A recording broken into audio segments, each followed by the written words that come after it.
Hello guys, I just locked in a 35% profit sa aking investment sa RRHI. Kung gusto mong panoorin yung dahilan kung bakit ko binenta ang posisyon ko, panoorin mo itong video nito dahil magkakaroon ka ng malawak na idea kung bakit magde-delist ang RRHI. Now, instead na matulog yung process na nakuha ko, yung aking investment and also yung kinita ko sa RRHI, ang ginawa ko ay inilaga ko naman ito sa dalawang stocks na nahanap ko na sa tingin ko ay nasa turnaround play and mayroong mataas na potential na lumago ng mas mabilis ang aking investment dito. In this video, I'll show you why I sold, where I reinvest, and also ano nga ba yung mga risk na kakibat sa dalawang kumpanya na nabili natin. Kung nagbabalak kang tignan itong dalawang kumpanyang ito, please tapusin mo muna itong video na ito.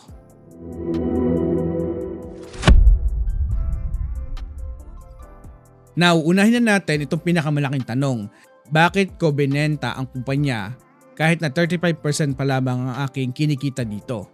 So as you may know, ang RRHI ay nagbabalak na mag-delist sa ating merkado sa presyong more than 48 pesos per share. Today ng time na binenta natin ito, nasa 46.25 pesos lamang ang pagkabenta natin. So meron pang kahit paano kaunting upside potential.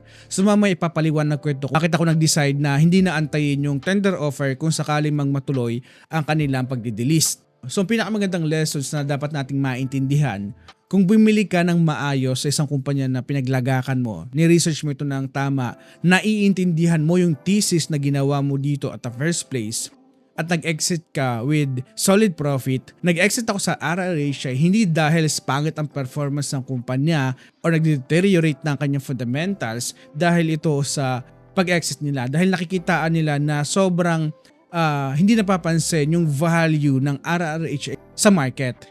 And isa ito sa pinaka-big reason kung bakit nagpapasya sila na gusto nilang umalis sa PSE. For almost 5 years sa history natin from the PSE, nakikita natin guys na ang dami nang lumabas sa mga company. No? At hindi lamang basta-basta mga kumpanya ito, mga sikat na kumpanya katulad ng Eagle Cement, Premium Leisure Corporation, ang Metro Pacific, and also yung papalabas na rin na Asian Terminals and itong ang RRHI. Kung titignan mo, mga malalaking kumpanya ito na magagandang fundamentals. So pinakapunot dulo nito, syempre nakakapanghinayang sa atin sa retail investors na maglagak ng sobrang pera natin pinaghirapan sa mga stocks katulad nito and magpapasya sila na mag-delist dahil nga hindi nakikitaan yung value, and that's the sad reality dito sa ating bansa today.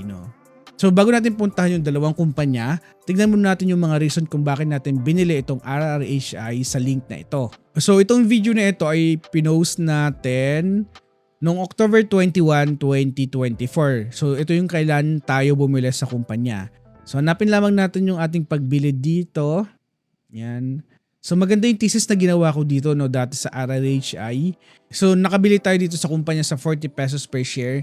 And along the way ng pagbagsak ulit ng kanyang share price, bumibilit pa rin tayo dito kasi gusto natin ma-take advantage nga yung pagbagsak nitong kumpanya. At kaya nakakuha tayo sa 35 pesos per share na average dito sa RRHI. Now after selling RRHI, hindi ako basta-basta pumapasok or tumatalon sa mga kumpanya na trending lamang. Hindi ako pumapasok dahil sa mainit sa group community. Hindi ako pumapasok dahil sa sabi ng kaibigan ko or ng mga kakilala kong influencers din or YouTube creator. So guys, ang ginawa kong move after kong binenta itong RRHI ay meron akong nahanap na dalawang kumpanya na nasa turnaround stage. So para mas maintindihan natin ano nga bang ibig sabihin ng turnaround, ito yung mga kumpanya na galing sa talagang sobrang depressed na period ng kanilang journey as a company. Under pressure yung kanilang earnings, pangit ang sentiment ng merkado, minsan iniiwasan ito ng market. Okay? Pero ang mga signs kasi na medyo nasa turnaround ang kumpanya ay nakikitaan ko na dito sa dalawang kumpanyang ito na pinaglagakan ko na nga. And you have to understand na kung matagal na kayo nag-i-invest, ang ating merkado talaga ay late mag-react. Anong ibig sabihin? Sa una, karamihan puro takot ang nararamdaman natin as a market participant.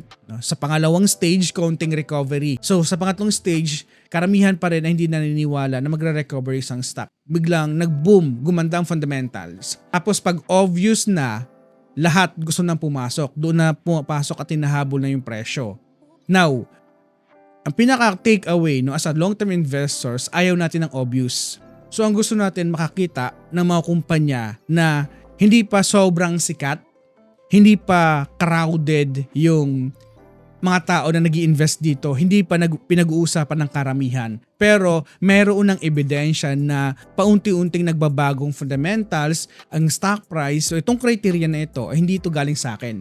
Ito ay galing kay Peter Lynch kung paano siya naghahanap ng mga turnaround stocks. No? Kung gusto mong malaman, puntahan mo lamang itong ating website, nasa comment section. Makikita mo dyan yung newsletter mismo ni Peter Lynch. So para mas maipaliwanag ko itong criteria na natutunan ko kay Peter Lynch, number 1, kailangan makita natin sa stock na nire-research natin as a turnaround, dapat nag-i-improve yung business fundamentals. So number 2 ay dapat mas better yung kanyang risk-reward ratio kaysa sa stock price ng kumpanya. Number 3 ay dapat mayroon tayong clear reason bakit naging depressed ang isang kumpanya na nire-research natin, and meron tayong clear reason kung dapat justifiable ba yung valuation or sentiment na ng stock na nire-research natin. And number 4, dapat mayroong catalyst para mapansin ito in the future. No? Ito yung 4 na frame na natutunan ko about kay Peter Lynch. Dito na pumapasok yung 2 kumpanya na nahanap ko. So ngayon guys, hindi ko na basta-basta sasabihin yung mga stocks na nabili natin. Pero guys, bibigyan ko kayo ng clue. No? Mamaya ipapaliwanag ko kung bakit ko ito gagawin. Sa unang stock, ito yung unang clue. Itong business nito ay sobrang madaling i-relate sa katulad natin as an ordinary Pilipino. Yung kanilang business model ay hindi sobrang komplikado. Minsan may mga business model na kailangan mo ng PhD para malaman kung gaano kaganda ang business model ng kumpanya. Ito hindi. Simple lamang. In fact, malamang may produkto sila na nasa bahay mo mismo ngayon. So ibig sabihin kailangan natin ito sa buhay natin ngayon. Especially na medyo tag-init na naman, summer days na naman. Talagang marami yung bumibili nito. So in short, kailangan natin ito in our everyday life. At alam mo naman dito sa Pilipinas, kapag summer season, kapag sobrang init, kapag mayroong bagong negosyo, kapag mayroong bagong upgrade sa office, mayroong demand talaga sa ganitong klase ng business. At ito rin yung pinakagusto ko. Hindi lang siya consumer story. Mayroon din siyang exposure kasi sa enterprise solution. Which means, hindi lang siya kaasa sa isang negosyo o isang segment ng kanilang revenue na pinagkukunan. May iba't iba siyang revenue na pinagkukunan. May structure, may business support, at based sa official company update, itong first hidden stock natin, ang kanilang revenue today ay umabot ng 25.9 billion total group net sales ngayong 2025. Umangat ang kanilang revenue ng 10% year on year.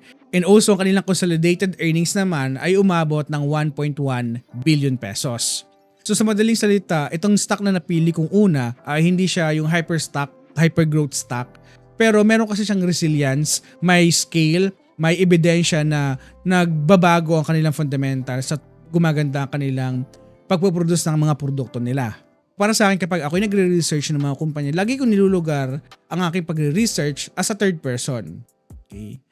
Kaya ba itong maintindihan ng ordinaryong Pilipino? No? Yung kanilang business model, yung kanilang negosyo. Lagi kong tinatanong ang aking sarili, need ba talaga ito? Itong produkto ba nila ay need ba talaga ng karamihan?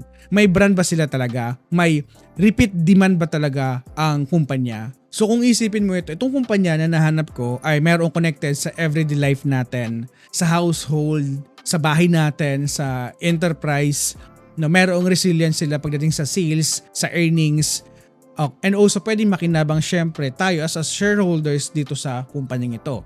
Ngayon, kung meron kang naiisip na kumpanya, please comment down below para maging exciting naman itong ating video. Pero wait lang muna, bago mo i-comment itong unang stock natin, puntahan mo natin itong pangalawang stocks kasi medyo spicy ito, to be honest. So ito ay medyo mahirap hulaan kasi hindi siya yung gaano ka-relatable sa pang-araw-araw din natin. Hindi ito yung tipong makikita mo sa grocery stores, hindi mo na ito makikita sa consumer brand na laging makikita mo sa mall. Pero once na you understand the story, dito ka mapapaisip na baka nga malaki yung potential nito.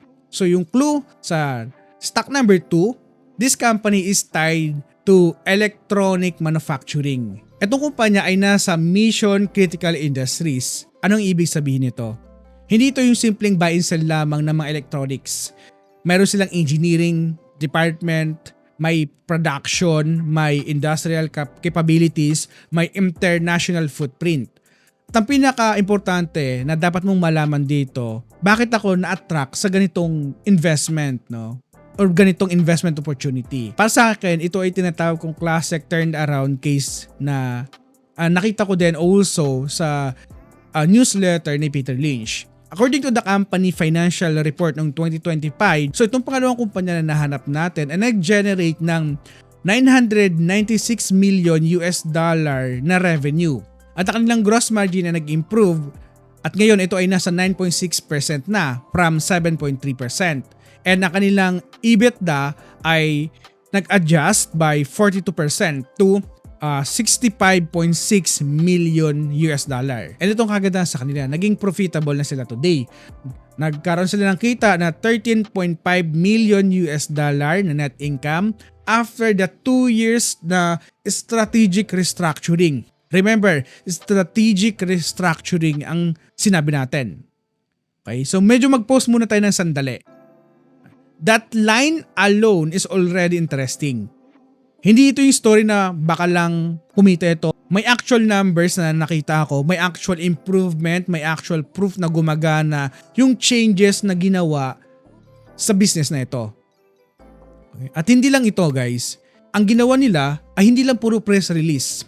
Meron talaga silang mahihirap na desisyon na ginawa para maayos yung sistema at yung business model ng kumpanya.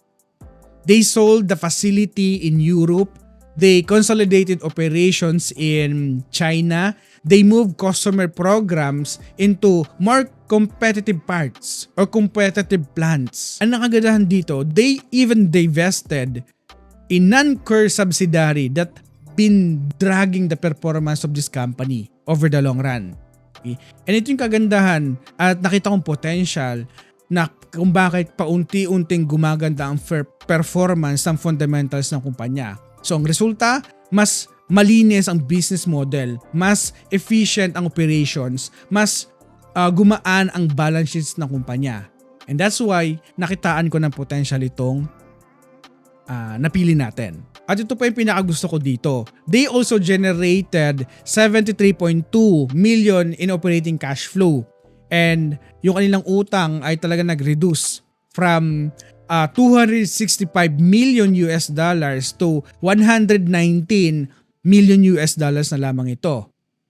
At sa madaling salita, hindi lang sila puro earnings ang inaayos, pati din ang kanilang utang, nire-restructure nila ito. At itong kagandahan dito sa kumpanya today. Now, you have to ask yourself, kapag may company na galing sa restructuring, bumabalik ang profitability, lumalawak yung margins, no, or lumalaki, tumutubo yung margins at hindi lamang yon, bumababa ang utang, ano ang magiging resulta? Nagiging mas focus ang business.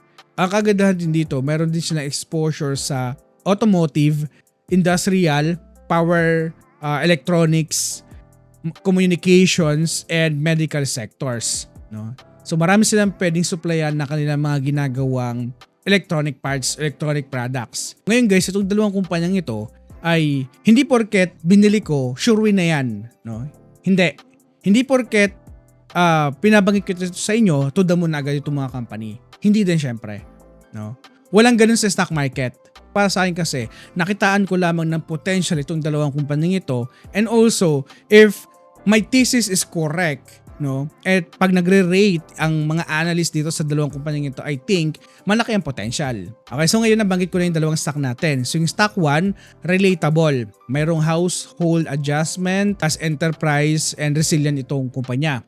Yung stock 2 ay mayroong global electronics manufacturing turnaround. Ito ay isang restructuring winner, improving yung kanilang margins and balance sheet. So sa tingin mo guys, ano yung dalawang kumpanya na binabanggit natin dito? Please comment down below para mas exciting ang ating video. Hindi lang puro spoon feeding or nilalagay natin agad yung mga stocks para magkaroon kayo ng idea din. So siguro ikaw na nanonood dito, kumukunat ang noo mo ngayon. Ang dami mong alam, Renz. Bakit hindi mo na lang sabihin yung mga stock na yan? Pinapahulaan mo pa. Yes, that's a fair question. Pero gusto ko kasi na matuto kayo mag-isip bilang investors. Kasi kung sasabihin ko lamang agad-agad yung ticker symbol, ano ang mangyayari? Okay, ang ginagawa ng karamihan, syempre ang gagawin, itatype, pupunta agad sa stockbroker. No? Open ang stockbroker, itatype lamang yung ticker symbol, then bibili na agad nang hindi man lang nire-research yung mga kumpanya. Hindi dapat ganon. Hindi tama yon, di ba? So mas gusto ko na habang pinapanood mo ito, nag-iisip ka na, ano yung negosyo? Ano yung stock na ito? Ano yung turnaround na sinasabi ba nito ni Renz? Ang daming alam kasi. And ano yung risk na tinasabi nito?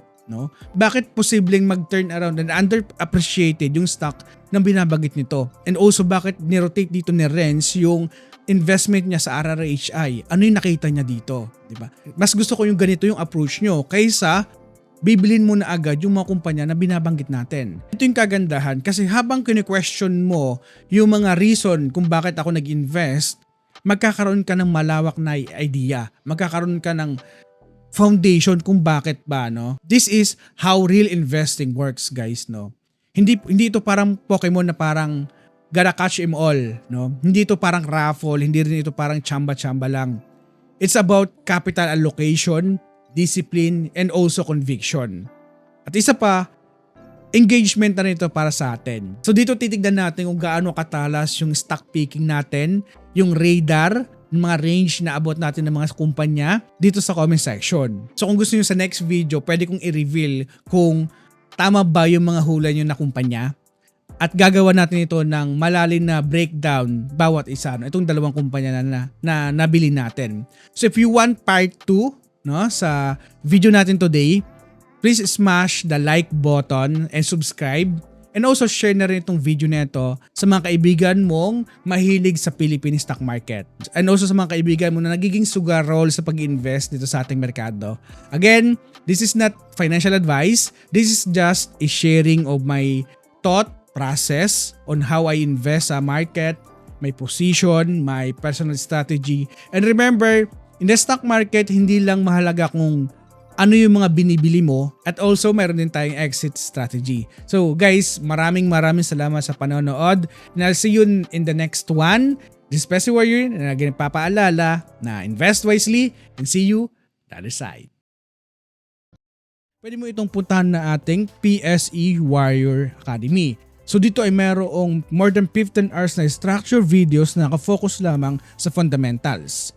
So from zero knowledge to knowledgeable investors, magkakaroon ka ng malawak na idea dito about fundamental analysis. So nasa comment section lamang yung link ng ating website.